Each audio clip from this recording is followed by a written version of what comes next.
Raquel Pellissier, bonjour. Bonjour. Tu es donc Miss Haïti 2016 et première dauphine de Miss Univers. Tu as eu une année riche en rencontres et en émotions. Quelle est la suite de ton aventure? Quelles sont tes aspirations? En fait, pour d'abord commencer à parler de mon règne, ça a été une expérience très gratifiante parce que j'ai su découvrir mes potentialités et j'ai su donner le meilleur de moi-même parce que j'avais une mission. Et cette mission, c'était de donner une visibilité positive à mon pays. Donc, à Miss Univers, c'est ce que je voulais. Je voulais que tout le monde voit que Haïti est capable d'aller loin parce que nous sommes aussi belles et nous valions la peine.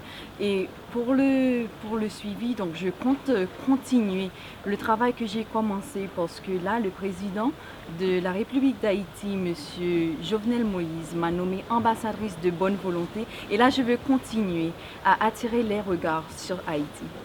Tu as écrit un livre, est-ce que tu peux nous en dire deux mots? Ce livre s'appelle L'art d'être belle dans sa peau. Je l'ai avec moi, c'est un guide des concours de beauté. Et au fait, j'ai écrit ce livre parce que quand je me présentais à Miss Haïti, j'étais perdue. Parce que le monde des concours de beauté était vraiment nouveau pour moi. Je ne savais pas grand-chose. Et quand j'ai gagné la couronne, j'ai dû aller dans mon premier concours international, Reina Hispanoamericana, en Bolivie. Et là, vraiment, je ne m'attendais pas à être qualifiée ou quoi que ce soit. Plutôt, je prenais cette expérience comme un apprentissage.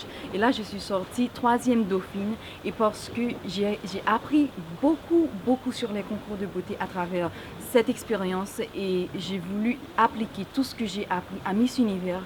Et c'est vrai que tout ce que j'ai appliqué, ça a vraiment fonctionné parce qu'à Miss Univers, je suis devenue la première dauphine. Et j'avais que 6 mois avec mon titre. À Miss Univers, il y a des gens, ils travaillent des années. La Miss Venezuela, les Miss Colombie, USA, ils ont beaucoup d'expérience. Et en dépit de tout ça, j'ai pu les devancer et être la première dauphine. Donc à travers cette expérience au fait dans ces deux concours de beauté, j'ai voulu écrire tous mes petits conseils et mon expérience et ce que je pense qu'une Miss a besoin si elle veut réussir et aller loin dans un concours de beauté et attirer les yeux sur son pays, quoi. C'est un bouquin que tu dessines à toutes les Miss, toutes les futures Miss. Comment est-ce que tu te sens au sein de cette grande famille des Miss? J'ai rencontré beaucoup de Miss. Au fait, à Miss Univers, comme je parle plusieurs langues, je parle le créole, le français, l'anglais, l'espagnol, j'étais une des Miss les plus internationales là-bas parce que, comme vous savez, les langues, c'est une barrière.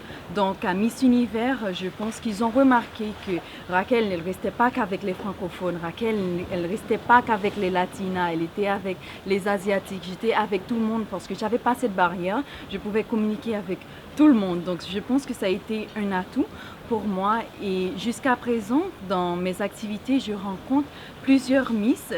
Quand j'étais aux États-Unis, il y a 10 jours de ça, j'étais avec deux Miss de Miss Univers de l'année 2014. C'était Miss USA, Mia Sanchez et Miss Venezuela, Migbelis Castellanos.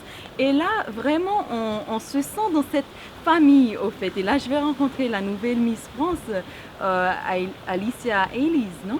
Donc, au fait, je me sens, au fait, qu'on s'entend très bien parce que on se comprend, on se sent qu'on est dans la même famille, au fait, quand on se rencontre. Tu as d'autres origines que Haïti? Au fait, je suis haïtienne, genre 100%. Mes parents, ils sont haïtiens, mes grands-parents, ils sont haïtiens aussi. Mais au fait, en Haïti, il y a beaucoup de mélanges, donc c'est pour ça que je suis un peu métissée.